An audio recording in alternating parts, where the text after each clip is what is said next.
Bienvenidos, muchas gracias por sumarte a este nuevo webinar de Café Forense en el cual estaremos junto con la doctora Uriona Frani, quien nos estará hablando acerca de los aportes de la psicología forense en los casos de inimputabilidad a través de la utilización del PAI. Seguramente va a ser de mucho interés y aportes para tu formación, así que quédate hasta el final que vas a tener mucha información más que rica. Nos vemos. Bueno, entonces voy a empezar, ya se me ha presentado, yo soy Frani, vivo aquí en Bolivia, en la capital, que es Sucre, y pues desde aquí desarrollo todas mis actividades como perito independiente. Ya he sido gran parte, he trabajado la mitad, en realidad, de mi carrera como psicóloga forense, pues he trabajado al servicio del Estado, ¿no? Era parte del Instituto de Investigaciones Forenses de Bolivia, entonces era perito, ¿no? En esa época éramos solamente 12 peritos alrededor a nivel nacional y ya poco a poco han ido implementando en otros lugares, ¿no? En otras ciudades. Pero sin embargo, el trabajo ha sido muy beneficioso porque eso también me ha ayudado ahora en el tema de ser, por así decirlo, de poder ser independiente, ¿ok? Entonces voy a compartirles pantalla para poder y me dicen si la pueden ver o no la pueden ver. ¿La pueden ver? Dani se ve bárbaro. Perfecto. Muy bien. Entonces, el tema que he tocado hoy es el tema que, bueno, habíamos hablado con Cecilia de qué es lo que podía ser. Y pues voy a hablar acerca de lo que son los aportes de la psicología forense en los casos de inimputabilidad. Y es que ocurre que en muchas ocasiones o muchas situaciones ocurren determinados comportamientos dentro de nuestro diario vivir, donde nos hacemos una serie de preguntas, ¿no? Relacionados a presuntos autores, porque tenemos este principio de la presunción de inocencia, donde pues tenemos que saber y conocer qué es lo que ha ocurrido en un caso en cuestión. Entonces, a veces las personas, bueno, en sí, tanto el sistema judicial, abogados sobre todo, jueces, fiscales, y el común de las personas, es decir, las personas que están afuera y que escuchan noticias, ¿no? Medios de comunicación que nos hablan sobre determinados delitos de feminicidio, de asesinatos, de parricidios, etcétera, depende de las figuras legales que tengan ustedes en su país, nos hablan y nos preguntan sobre todo cuando hay delitos de carácter muy violento, ¿no? Como son los asesinatos, los feminicidios, que eso es la muerte. En Bolivia es entendido con la muerte que se da a una mujer por el hecho de serlo, ¿no? Parricidios cuando matan a sus padres y demás cuestiones, ¿no? Hubo casos de homicidio. Entonces, ahí se preguntan si es posible que esta persona que ha cometido un delito, este presunto autor, sea psicópata, o sea, porque a veces le ponen la etiqueta de que es un psicópata, ¿no? Que es un psycho killer, pero en realidad no podemos nosotros etiquetar si previamente no hemos evaluado, porque puede ser que la persona tenga rasgos simplemente de personalidad antisocial o haya ocurrido una cuestión netamente de impulsividad o haya habido algún tema de un brote psicótico de tipo transitorio. Por lo tanto, en el momento del hecho, la persona pues no sabía qué es lo que estaba haciendo o qué es lo que estaba pasando. En otro aspecto, por ejemplo, que me interesa es saber si se pregunta si este presunto autor padece de un trastorno mental. Y es que en el caso que, bueno, les voy a comentar así muy de pasada, esta persona que había cometido este delito, que era un feminicidio en contra de su pareja, pues él indicaba de que él padecía de una enfermedad mental. Y que no recordaba absolutamente nada, además que tenía un grado alcohólico alto y pues la pareja había fallecido, ¿no? Él decía no recordar cómo había muerto, evidentemente la persona muere asfixiada, la mujer muere de forma en asfixia, muere asfixiada. Y la pareja, pues decía, el esposo decía que él tenía una enfermedad mental, un trastorno mental, por así decirlo. ¿Y cuál era ese trastorno mental? Pues él decía que padecía esquizofrenia. Es más, tenía hasta unos certificados médicos que presentaba que tenía esquizofrenia de tipo paranoide, ¿no? Entonces, ahí es donde entraba esa pregunta. Esta persona que dice tener un trastorno mental puede simular, disimular, sobresimular un trastorno mental. Cuando digo simular, hacemos referencia a cuando alguien dice que tiene algo, y que está simulando, ¿no? Que está haciendo creer que lo tiene. Disimular es cuando lo tienes, pero tratas, por ejemplo, de que esto puede ser, sobre todo se da en personas de rasgos de personalidad antisocial, ¿no? Las que indican de que pretenden que esos rasgos de personalidad no sean tan visibles, es decir, que no tratan de o minimizar, por así decirlo, la sintomatología que tienen. Es lo mismo que a veces pasa que mujeres que han sido víctimas de intentos de feminicidio, por ser la pareja, padre de sus hijos, hijas, etcétera, te dice, no, es que yo no me siento mal, estoy muy bien y demás cuestiones, ¿no? Entonces, en ese sentido, pues puedes disimular, a pesar de que tienes algo, tratas de minimizar, por así decirlo, en palabras sencillas, minimizar algo que tienes, ¿no? O sobresimular, ¿no? Es cuando tienes un diagnóstico, pero lo que haces es maximizar, querer agrandar, por así decirlo, y mostrarte, si tienes, digamos, problemas a nivel cognitivo, un deterioro cognitivo, pues hacer de que efectivamente no recuerdes, ¿no? Sobresimules la enfermedad o el trastorno mental que tienes, ¿no? Eso lo he visto, por ejemplo, en un caso con demencia de tipo Alzheimer, que evidentemente la persona tenía este tema de este delito, o no tenía, perdón, padecía esta enfermedad, pero estaba en sus inicios, ¿no? Estaba en los inicios, de acuerdo al trabajo interdisciplinario que se hizo con psiquiatría forense, pero de acuerdo al deterioro cognitivo que tenía, la persona intentaba que estaba más deteriorado de lo que efectivamente estaba, ¿ok? Por otro lado, también tenemos lo que es preguntas como si la persona que ha cometido ese delito estaba en su sano juicio.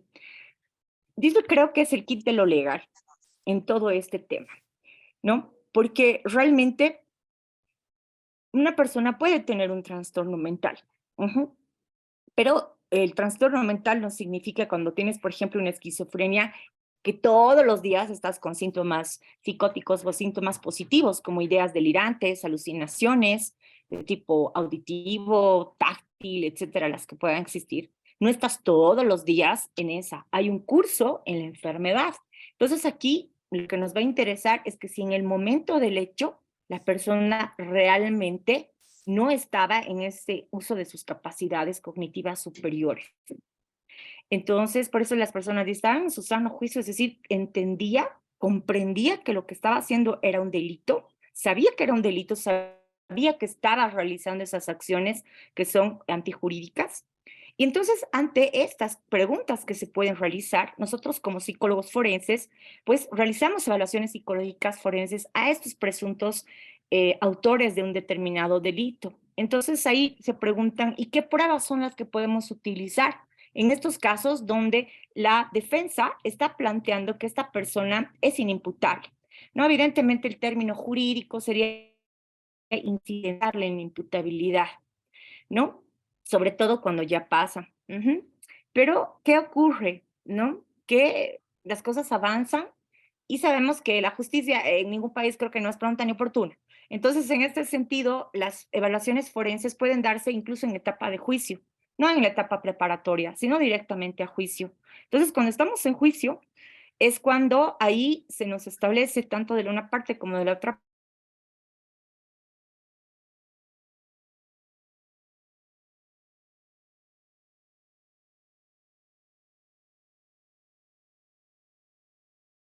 Uy, perdón, les cuento que me fui, así me corté brevemente. Voy a compartir pantalla otra vez. Lo siento mucho, estaba en pleno uso de mis capacidades y me perdí. Bueno, entonces, como les indicaba, pues ahí nos preguntamos y decimos, ¿realmente los psicólogos tienen las pruebas necesarias para poder, por ejemplo, evaluar a estos presuntos autores? Y nosotros como psicólogos sí tenemos herramientas psicológicas. Yo no soy muy fan de decir que tenemos baterías, porque la batería me da como que ya tienes algo planificado, como algo recetado. Entonces yo prefiero utilizar herramientas psicológicas de tipo psicométrico, evidentemente, por la formación cognitivo-comportamental, pues que marca la MECA, que es en España, porque las mejores investigaciones vienen desde España y todos los instrumentos vienen de personas españolas y luego se ha ido retribuyendo en todos los países miembros, pues son de tipo psicométrica. O sea, yo no podría aplicar un dibujo, ni tampoco sé por dónde. Eso lo dejé en pregrado hace, he salido el 2009 de la universidad, o sea que ya son muchos años, 13 años atrás que he dejado el tema o sea, lo dejé el tema de las pruebas proyectivas porque eso era en 2 semestres que lo he llevado. Después de ahí me olvidé de la existencia del psicoanálisis y demás cuestiones. Entonces me dediqué a la cognitiva comportamental y por lo tanto voy a hablarles solo de pruebas psicométricas, ¿no? Por la confiabilidad y la validez que se tiene, ¿no? Que eso es algo que siempre se nos pregunta en juicio. Y esta prueba tan confiable es tan confiable como usted dice, es decir, que los resultados que nos dice son los que nos va a mostrar efectivamente que lo que está llenando la persona es válido. Y sí, ¿no? Tenemos escalas que ya vamos a hablar de las herramientas en su momento, que efectivamente sí nos dan aspectos bien fundamentales, ¿no? Los que se llaman las escalas de validez, ¿no? La que nos va a permitir saber si el sujeto en el momento de llenar realmente lo está haciendo con la sinceridad posible, ¿no? Y varias pruebas de ediciones, y entre esas está el PAI, que es una de las más interesantes, pues nos va a permitir ver. Por otro lado, también, pues lo más importante de esto, ¿qué aportes al final? ¿Qué aporta la psicología al sistema judicial en todo esto? ¿Cuál va a ser ese papel que nosotros vamos a desempeñar dentro de un proceso? ¿Qué va a ser nuestro trabajo y qué va a ser considerado nuestro trabajo? Entonces, en función a ello, pues vamos a empezar con los ejes de mi ponencia, que son básicamente 4. Vamos a hablar de una parte jurídica, que eso también va a depender de país en país, pero lo he hecho de forma general, en lo que es delito, imputabilidad, no imputabilidad, lo que he puesto, inimputabilidad. Luego, una parte muy, así, muy de pasada, hablar de la metodología de la evaluación psicológica forense que he tomado de Andrea Lugo, que ha sido mi maestra, que es una psicóloga y abogada colombiana, capísima, junto con Adriana Espinosa, Andrea Guerrero, que realmente mis respetos y que han hecho uno de los libros más fantásticos, ¿no? Que es la guía práctica para psicólogos y abogados, es tendencia acusatoria, algo así es. El nombre es largo que ahorita se los voy a dar. Y luego las herramientas psicométricas que podemos utilizar para justamente ver en estos casos donde la defensa, ¿no? Está planteando el tema de la inimputabilidad.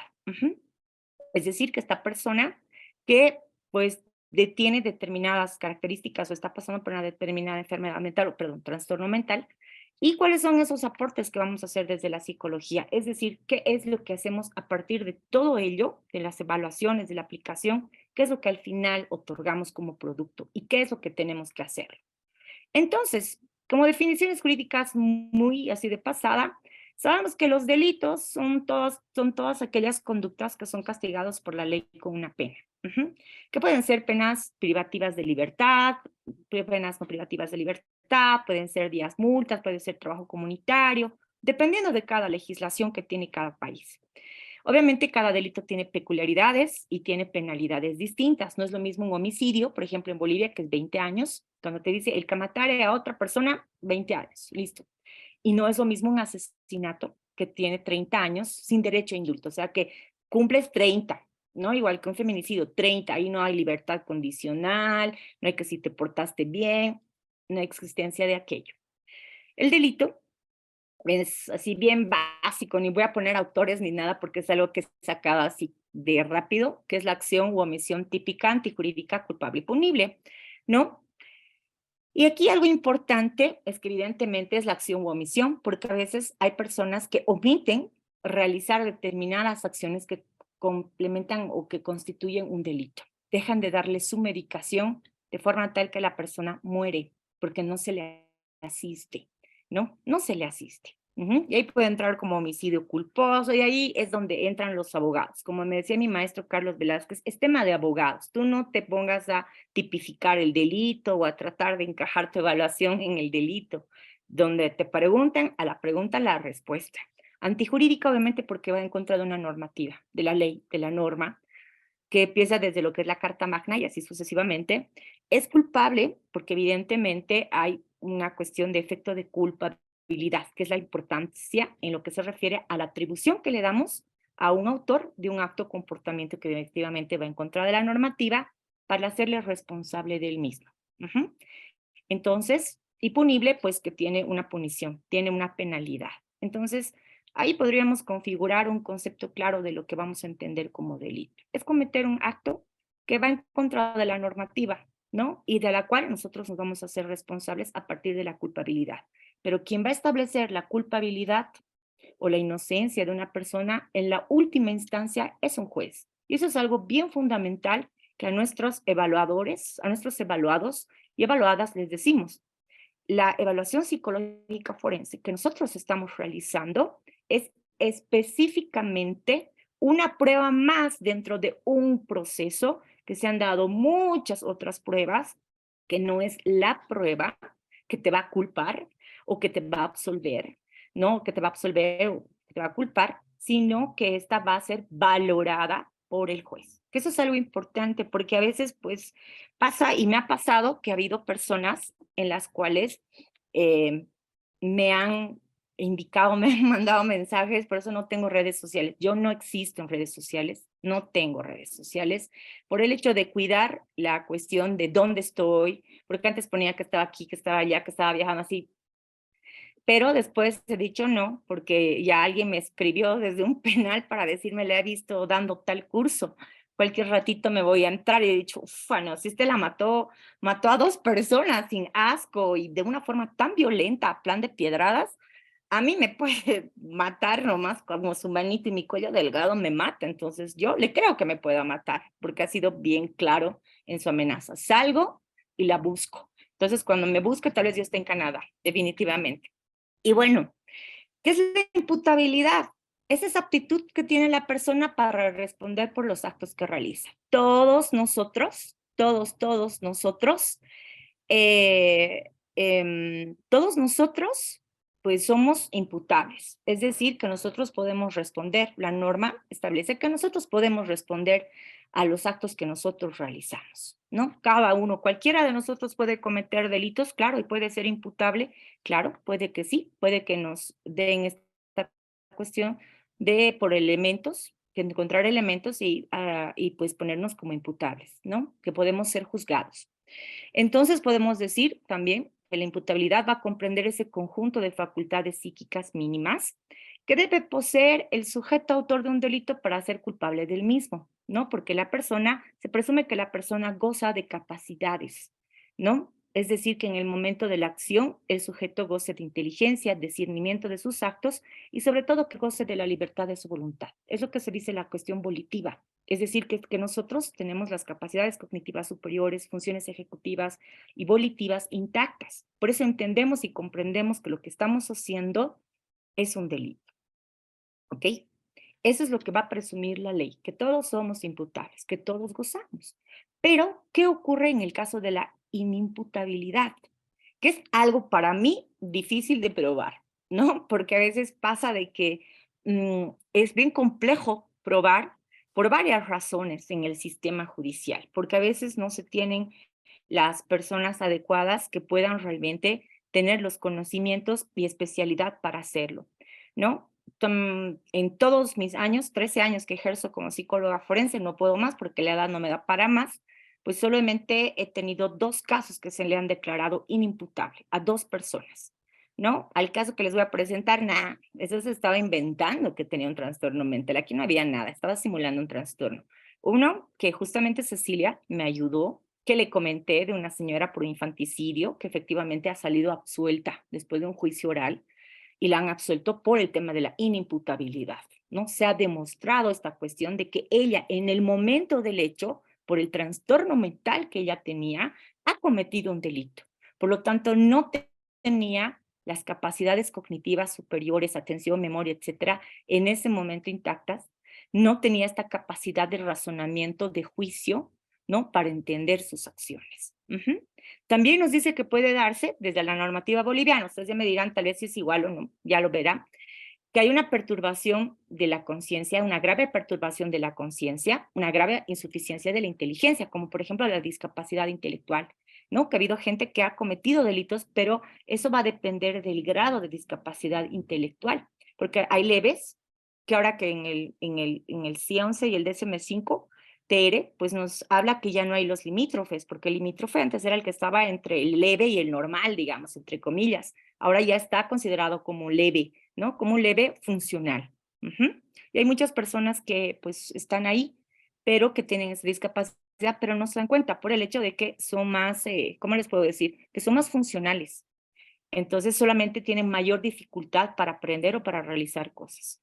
Entonces, en Bolivia eres inimputable cuando tienes que demostrar estos 3 factores y entender que ha habido un grado o una grave perturbación de la conciencia, es decir, que no estabas en tus plenas capacidades, en las cuestiones volitivas, capacidades cognitivas superiores, que les digo, entonces puedes ser declarado inimputable. Y quien declara inimputable no es un fiscal, sino va a ser el juez.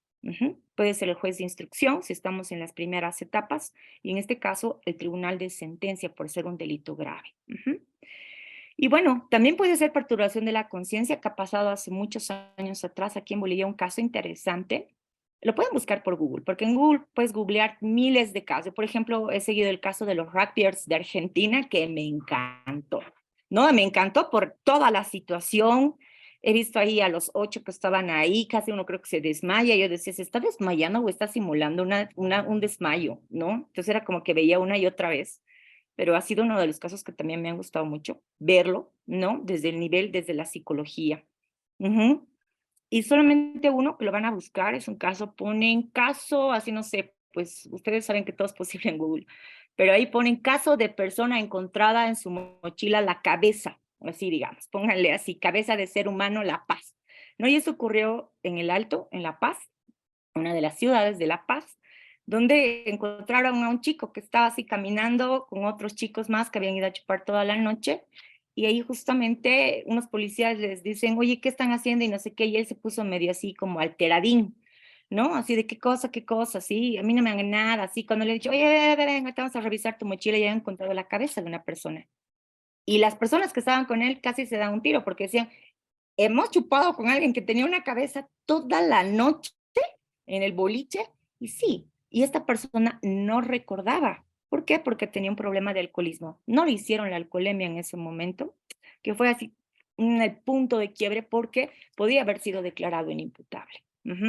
Eso ha sido pasado hace muchos años atrás, les hablo de hace unos 10 años por lo menos atrás, y evidentemente no han podido probar. La otra parte, su defensa buscaba la inimputabilidad porque efectivamente él, por el consumo de alcohol que tenía y era considerado alcohólico, trastorno por consumo de sustancias de alcohol, por alcohol, no recordaba, ¿no? La hermana indicaba de que golpeaba la puerta, o sea, de su casa cuando estaba alcoholizado, y él no recordaba. O sea, no recordaba nada. No es porque él no quería recordar, sino le decía a su hermana, te juro que no me acuerdo.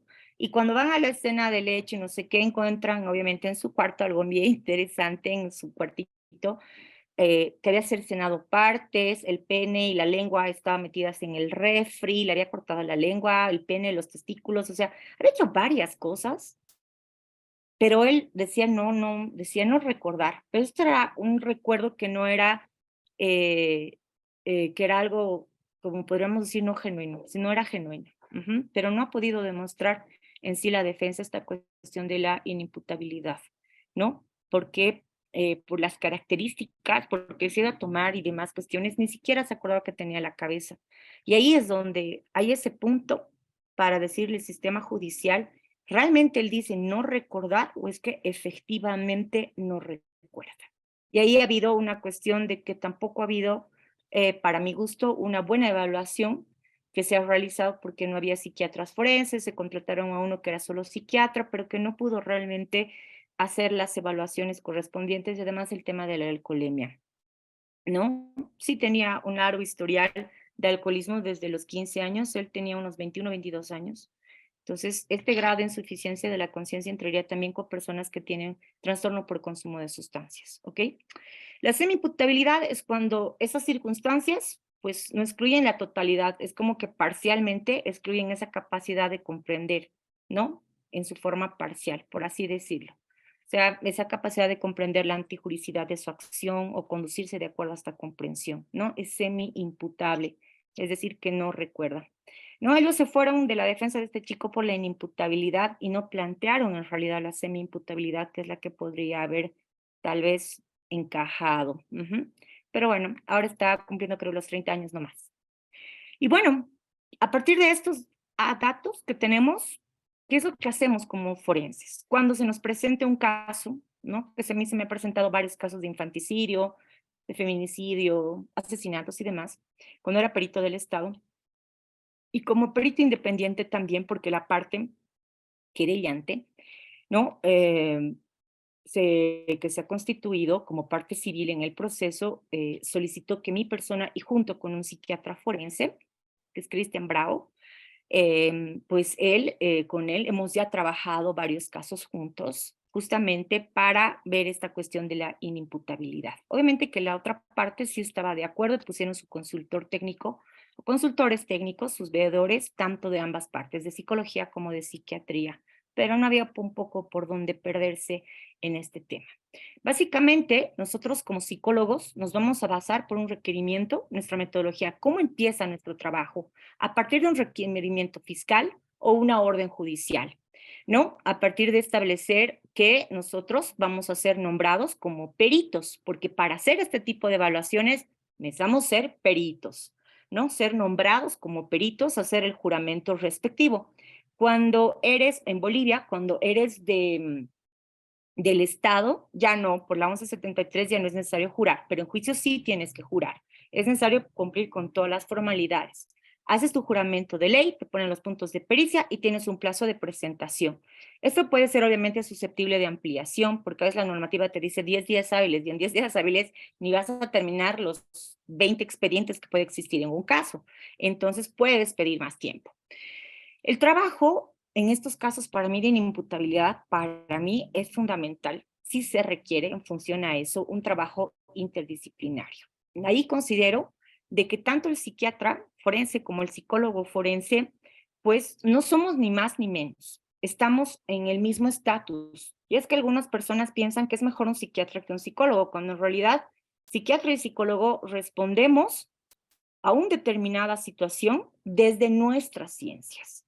Él hará desde la medicina, porque yo no leo tomografías, yo no leo resonancias magnéticas, electroencefalogramas, yo no tengo ni idea. No tengo cuáles son las cuestiones que pueden ser de las funciones ejecutivas, porque en neuropsicología, a pesar de que hago neuropsicología, sigo sin comprenderla, porque me cuesta arte, tengo que comprarme mi propio cerebro para poder desarmar y verlo. Y para mí es importante porque en la psicología forense nosotros somos expertos en comportamiento.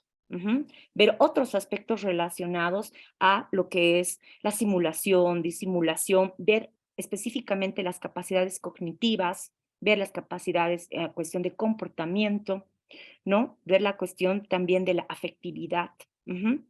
Entonces, ver varios aspectos que para mí se enlazan en este trabajo interdisciplinario.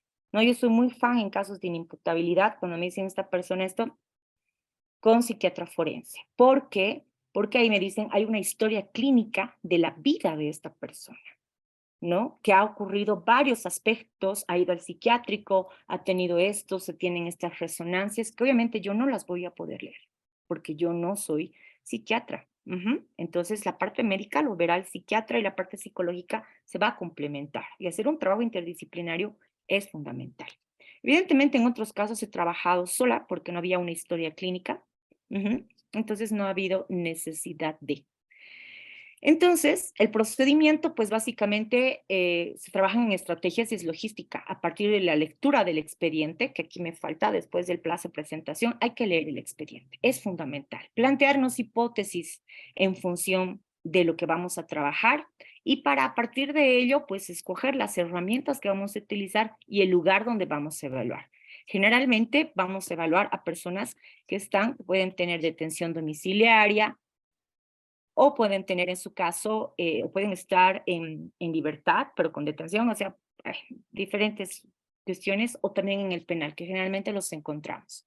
No, obviamente que en el penal no vamos a encontrar pues, una oficina todo brillante, como ocurre en las partes, creo que en Latinoamérica. No vamos a esperar que sea una oficina brillante, a veces nos tenemos que acomodar en un pasillo, ¿no? O a veces en la celda, porque realmente no hay las condiciones para poder evaluar, ¿no? Y a veces pedir orden judicial para que lo traigan al reo, al recluso, y lo traigan hasta mi oficina, o sea, cuesta dinero. Entonces, a veces la parte no tiene el dinero para poder pagar, apenas está pagando el abogado. Entonces, la logística de dónde vamos a trabajar la tenemos que planificar para mi gusto bastante bien, porque ahí es donde vamos a tener más conflictos.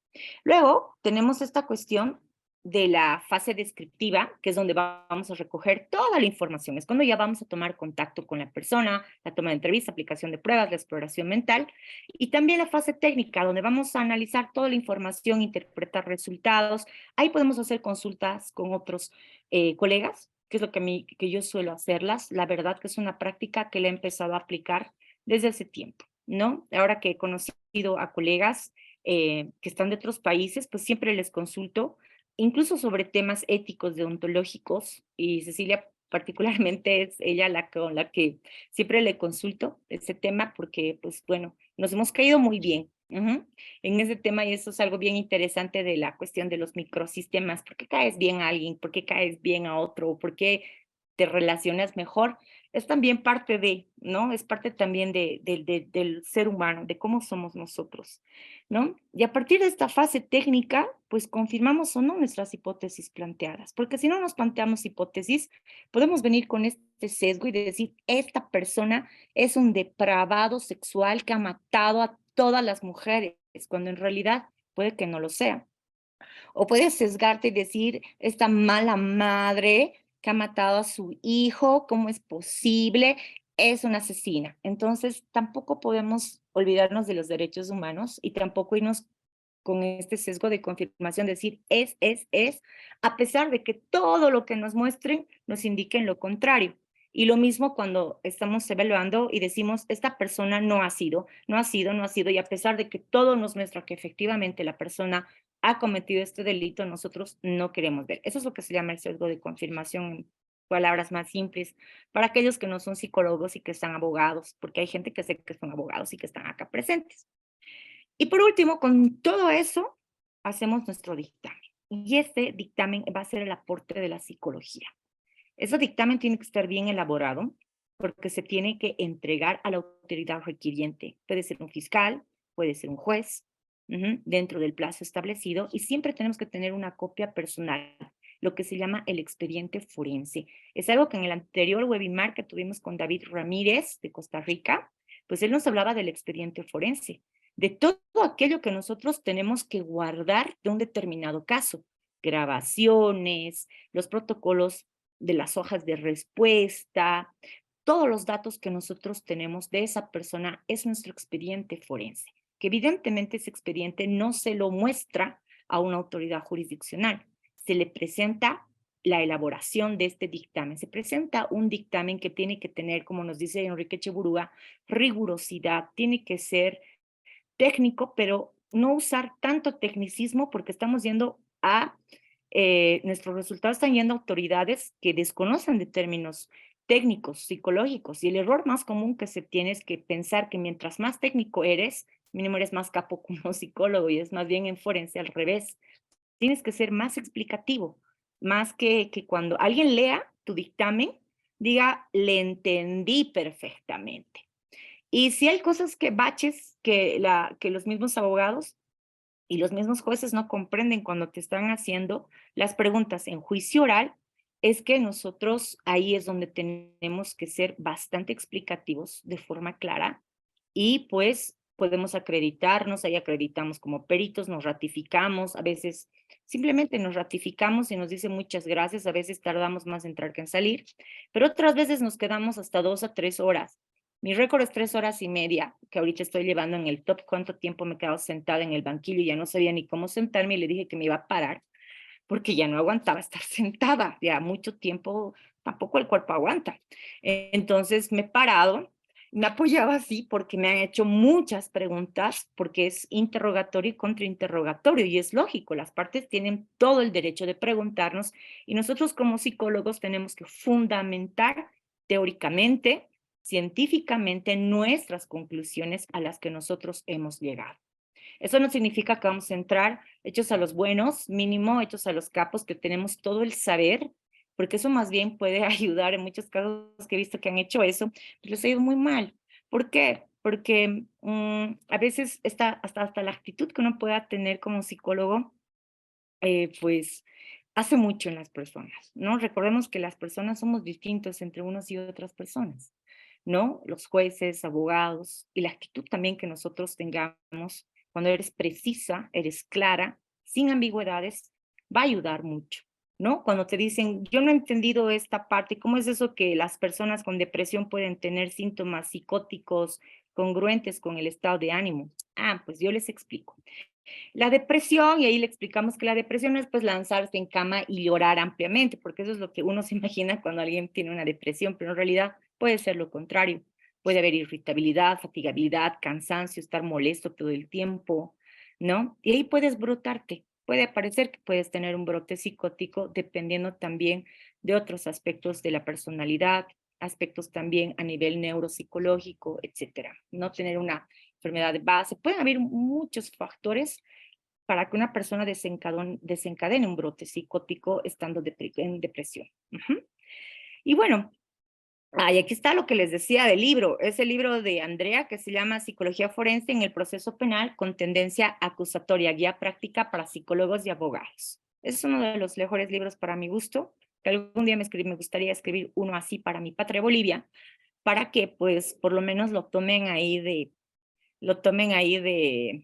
¿cómo les puedo decir? Por lo menos para que digan, ah, ¿qué nos dice esto sobre? Porque creo que es importante que cada país, en función a su legislatura, a las prácticas que tenemos, pueda realizar aquello, ¿ok? ¿Y qué puntos de pericia podemos plantear? Obviamente que podemos plantear cualquier punto de pericia, pero en esto podemos uno, por ejemplo, determinar la capacidad y la afectación de las funciones ejecutivas o juicio de realidad y enfermedad de fulano o fulana de tal al momento de ejercer la acción punitiva. Determinar las características de personalidad, de agresividad, de personalidad y si existe algún trastorno. Y es que cuando medimos o cuando vemos, pero más que medir, realizamos personalidad, a veces una línea tan delgadita entre personalidad y trastorno. Algunos consideran que es más fácil, por ejemplo, decir, ¿cómo se llama?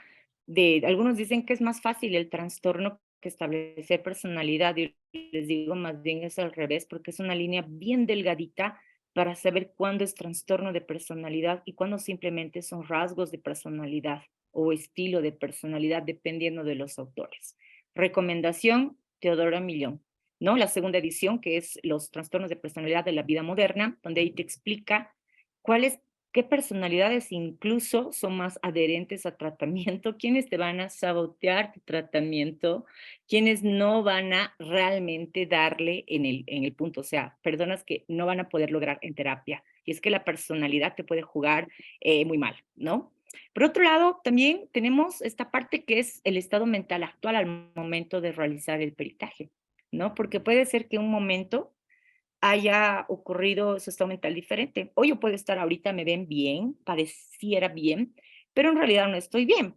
Físicamente no estoy bien, pero mi estado mental puede estar bastante bien. O sea, hay que ver esta cuestión del estado mental actual en el momento de la pericia, porque ya me han preguntado anteriormente si su estado mental en el momento del hecho, ¿cómo podría haber estado? Ujú.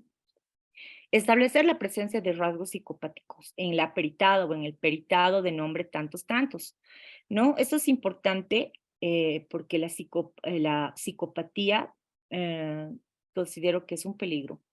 Hay psicópatas integrados, efectivamente, que en el diario vivir no cometen actos dañinos como se espera, pero sí tiende a ser peligroso, ¿no? Tiende a ser peligroso una personalidad con rasgos psicopáticos, ¿no? Entonces, ojo con esto, porque los psicópatas, como dicen, cuando van a terapia, incluso lo que hacen es aprender de las técnicas que les da el psicólogo para utilizarlas futuramente, ¿no? En cualquier acto.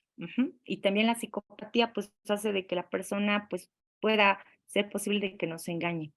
Entonces, porque a veces nos habla muy bien por la cuestión de la locuacidad, mentira patológica, y bueno, realmente necesitas una formación y especialización en psicopatía. Determinar la presencia de impulsividad, agresividad, control de ira, etcétera, etcétera. Y estos aspectos que son chiquititos, que son por escalitas, que puedan ser diferentes de las herramientas, nos van a ayudar para ver el riesgo de violencia, que eso es un punto bien importante para los abogados, para ver si esta persona que ha cometido este delito puede ser un peligro para la sociedad en su conjunto, para los sectores vulnerables y va a reincidir. Lo que vemos en riesgo de violencia es lo que se llama lo que es los factores estáticos, dinámicos y también los de gestión de riesgo. Es decir, esta persona tiene metas a largo plazo. Es decir, que si saldría libre, ¿qué haría de su vida? ¿No? Porque a veces te dice la persona, voy a abrir un negocio, voy a hacer esto, pero ¿y de dónde vas a sacar el dinero? Ah, no, es que voy a hacer préstamos. ¿Realmente va a poder lograr prestarse plata del banco? ¿O realmente lo va a lograr? ¿O es que está fantaseando con lo que va a realizar? Ujú. Y si a partir del diagnóstico sobre la presencia de algún trastorno mental presenta simulación, disimulación o sobreestimulación, que a mí me parece importante.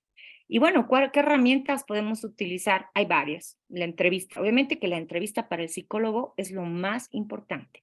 Es la técnica más importante, porque encontramos a veces personas que no pueden llenar test psicométricos.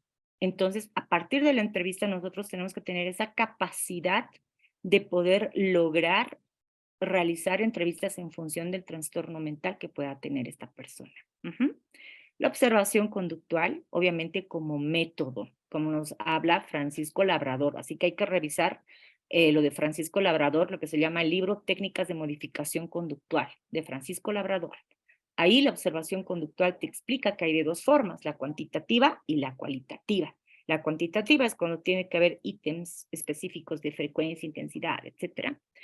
Y la cualitativa, que es como una especie de, podríamos decirlo, de cuestiones de diarios, que yo prefiero la cualitativa porque cada vez que tengo observación con una persona que está así, establezco todo, cómo he encontrado ese día en esta primera sesión, cómo estaba sentada, porque a veces encuentro personas que están en pijamas, ¿no? En ese caso de infanticidio que había hablado con Cecilia, en cama, así no se quería cambiar, no se bañaba, propio de su enfermedad, de su trastorno mental. Se sacaba el cabello, lo guardaba en una bolsita, lo escondía, no podía ver ningún objeto en la mesa porque los veía moverse.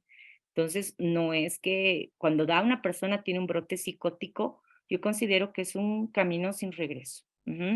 Ya no eres igual. Ujú. Porque hay personas que dicen es que de pronto me he olvidado y creo que he entrado, no sé, empecé a escuchar voces y ya no me acuerdo y me he encontrado que había matado a esta persona y no sé qué he hecho porque yo estaba muy ebrio, etcétera. Pero realmente cuando una persona va con un brote psicótico o se psicotiza o como ustedes quieran verlo, ya no es un camino sin retorno. Ya no vuelve a ser lo que era antes, a esa disfuncionalidad que es bien evidente. La PS, protocolos del estado mental hay varios, ¿no? Hay uno que me gusta que es el protocolo del examen del estado mental, que no me acuerdo el autor, pero se lo voy a pasar se lo voy a pasar a algunos que me escribieron igual por el chat. Se lo voy a pasar los nombres y demás, o textos que tenga, que se lo voy a pasar a Cecilia para que ustedes lo puedan leer, porque el conocimiento se comparte. Ojo, el que no comparte conocimientos y psicólogos que ustedes conozcan que no comparten sus conocimientos son psicólogos que no deberían ser psicólogos.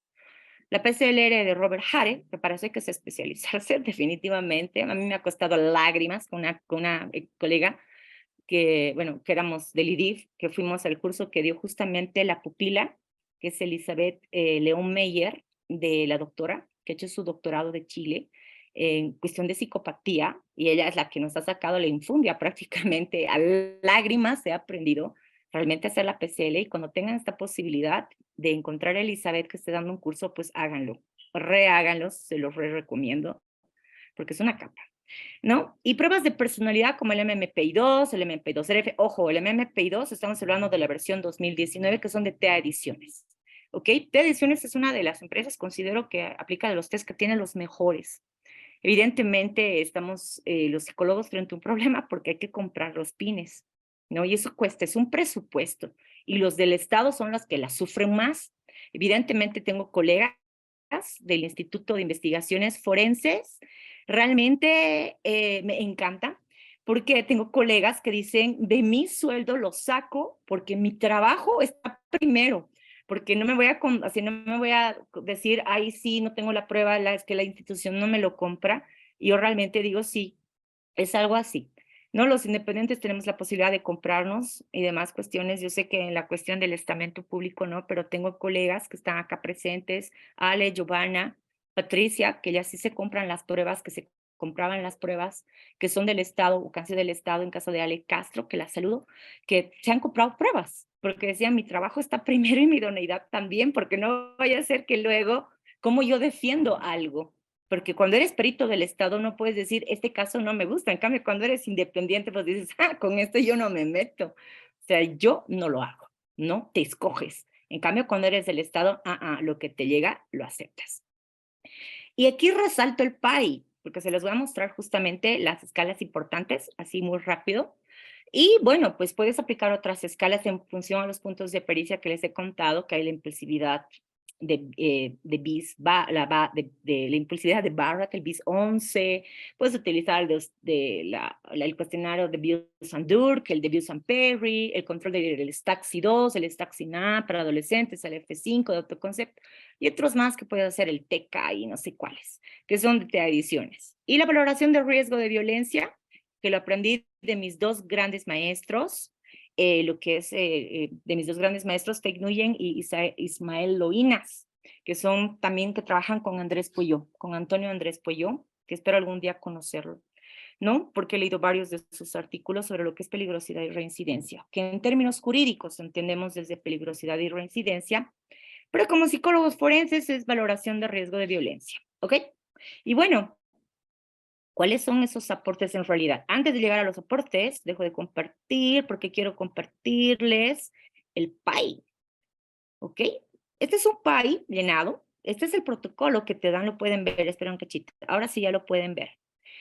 El PAI, es el perfil que te da, ¿no? Eso es lo interesante porque esto es todo lo que te entrega el protocolo, que te entrega, pues, te ediciones cuando tú pasas las respuestas.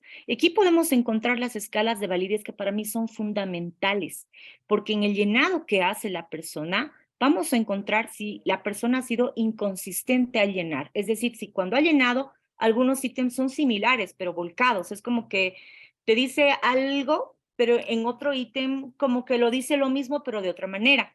Entonces, eres inconsistente al llenar, pónganse que han puesto completamente verdadero y en el otro pusieron falso, ¿no? En en ítems que son similares. Ahí vemos la inconsistencia. Luego vemos la infrecuencia, es decir, y aquí lo ven alto, muy alto en este tema de la infrecuencia, porque esta persona que ha llenado, pues ha llenado en algunas cuestiones al azar.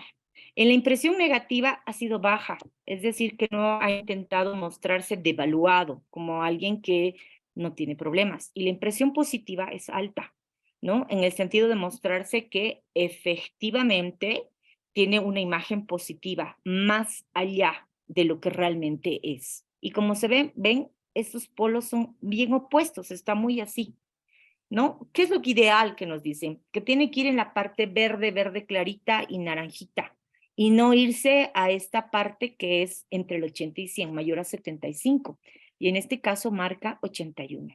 ¿Y qué nos dicen estas escalas de validez?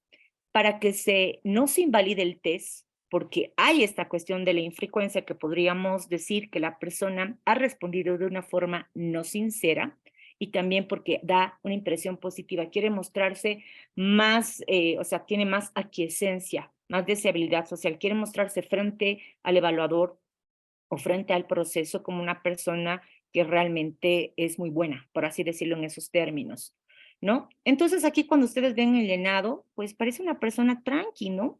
Que no tiene problemas de alcohol, drogas, no hay rasgos antisociales.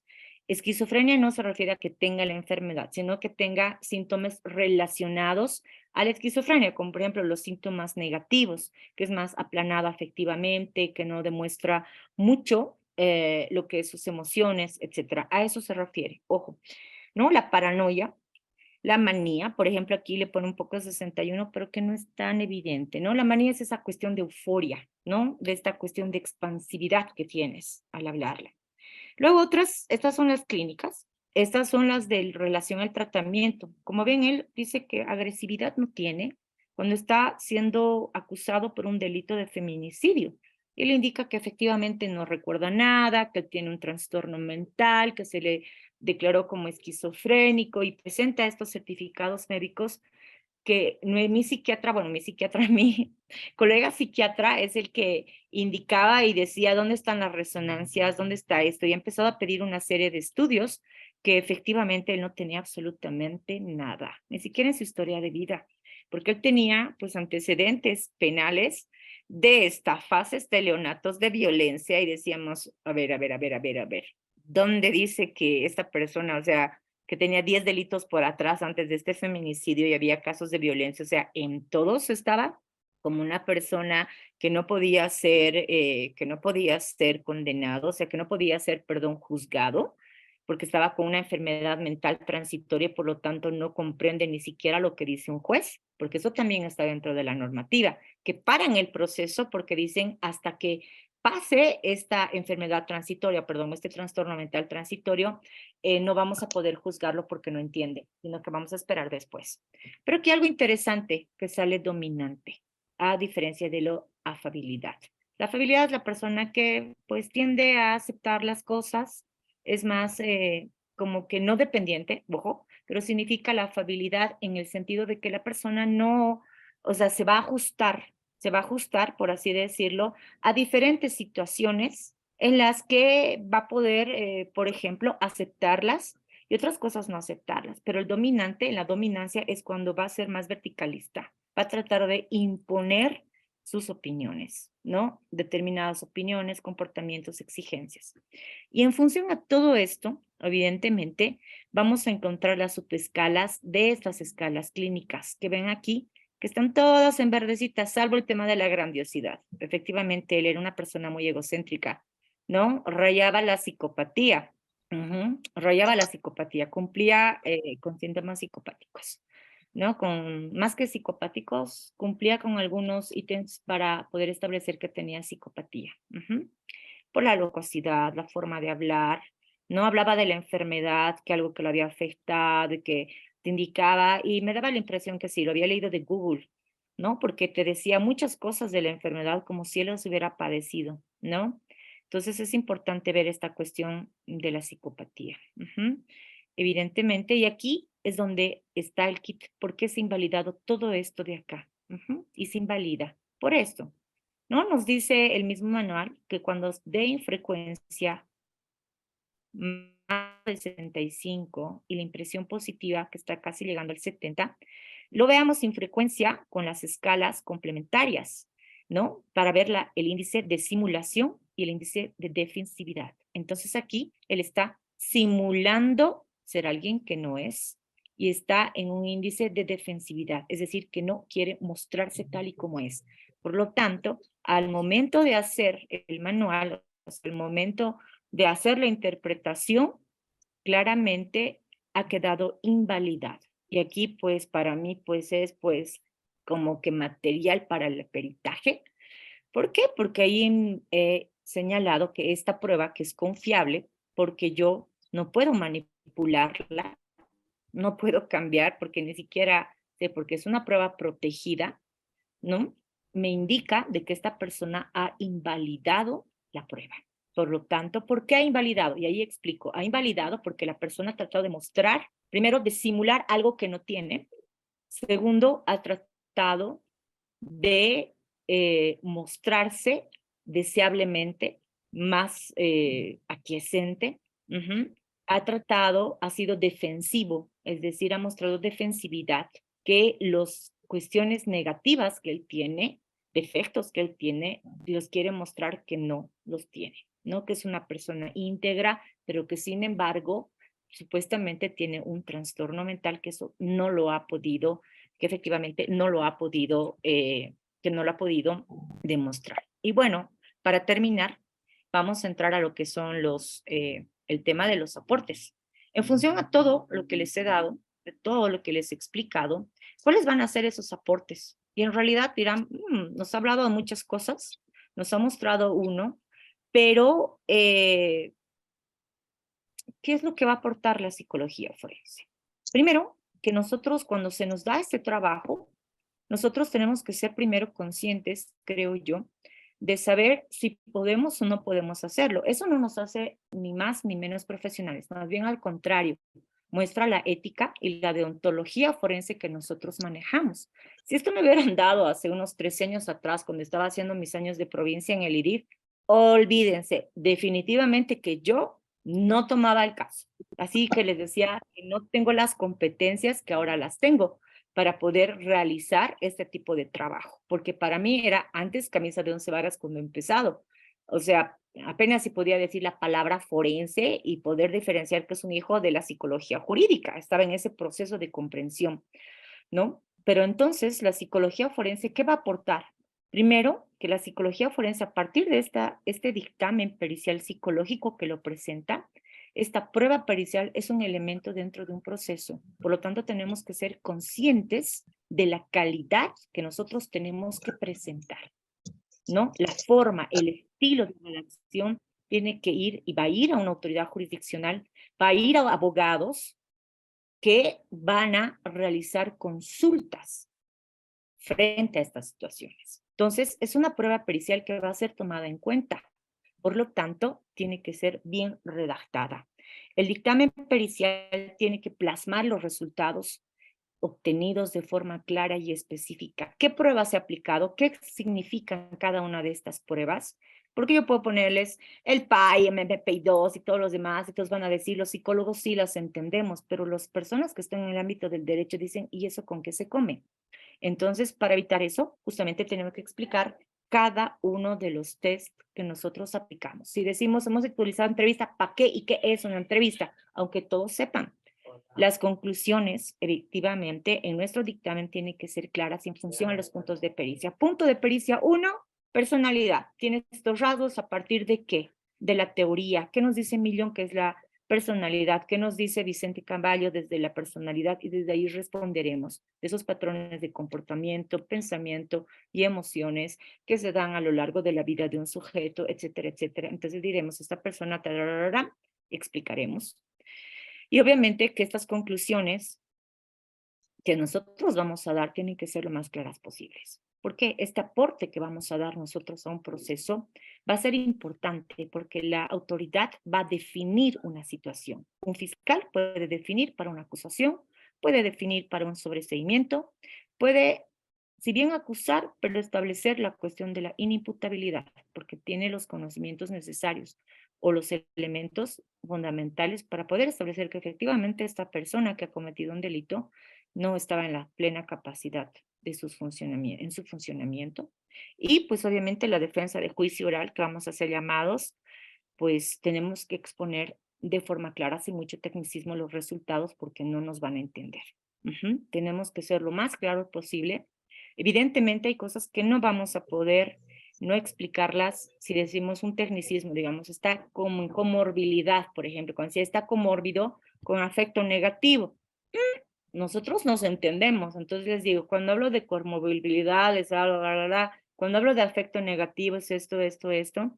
Entonces, para que la autoridad vaya entendiendo en realidad lo que yo estoy presentando, ¿no? Y eso evidentemente viene con un proceso enorme de especialización en la psicología. Y ese es el aporte que nosotros damos en la inimputabilidad. Mostrar a la autoridad jurisdiccional más que nosotros decir como conclusión, por tanto es inimputable, eso no es nuestra labor. El aporte que nosotros vamos a dar a partir de nuestra evaluación psicológica forense es establecer si esa persona en el momento de los hechos tenía las capacidades cognitivas superiores intactas, tenía las capacidades cognitivas superiores no intactas, tenía las capacidades volitivas, sabía lo que estaba realizando, tenía un trastorno mental que le impedía entender la antijuricidad de sus actos. Entonces, eso es a lo que nosotros vamos a responder de forma clara. Me va a decir el juez, a ver, licenciada, ya le escuchó. ¿Esta persona entendía o no entendía? No, no comprendía. ¿Por qué no comprendía? Porque ella estaba cursando un trastorno y ahí le explico todo el tema del trastorno. ¿No? ¿Y cómo se da esto? Por la historia de vida, y ahí le explico los factores predisponentes, precipitantes, mantenedores, que han hecho que esta persona llegue a este punto en que se quiebre. Y tenga un brote psicótico o que por no tomar la medicación, la esquizofrenia, pues ha dado lugar a que se den los síntomas positivos y haya golpeado a su madre hasta casi matarla, pero él pensaba que era otra persona, que eso ha sido el primer caso que he conocido a partir de un primer colega psicólogo forense del IDIF, que él primero realizó a él antes, y cuando yo ya llegué, él era por otro delito, que era ya por violación, pero para la violación él estaba en pleno uso de sus capacidades, a diferencia de lo que ocurrió cuando él le golpeó a su mamá. Ha habido dos diferencias en esa cuestión. En la primera le declararon evidentemente inimputable, no entendía y la madre misma decía, me hablaba de vos eres la que me estás quitando estas cosas, vos eres la que me quitas la cal, porque él comía cal, ¿no? La cal, ¿no? Esta cuestión para las paredes blanca, ¿no? La cal en polvo, se comía la cal porque dice que así solamente podía proteger las ideas que él tenía, ¿no? Porque él hacía unas cositas, no sé, bien, o sea, propia de la enfermedad, propio del trastorno. Pero ya cuando ocurre este hecho de violación es interesante porque a la menor víctima que yo he entrevistado, no a él, que yo he hecho la pericia, yo le preguntaba, ¿y qué te hablaba él? Para poder entender si había un discurso desorganizado o alguna idea delirante que le expresaba. Yo le he dicho, no, me ha preguntado sobre mis animales, sobre mi vaca, me ha contado del río, o sea, le ha hablado normal. Entonces, él no estaba en el curso de su enfermedad. Ujú. Y bueno, y con eso terminamos y muchas gracias a todos y a todas y a todos por estar presentes. Bueno, espero que el webinar haya sido de tu interés, que haya enriquecido tus conocimientos y no te olvides que tenemos próximos encuentros con otros referentes también de muchísima calidad en los cuales te esperamos para que seas parte de nuestra comunidad.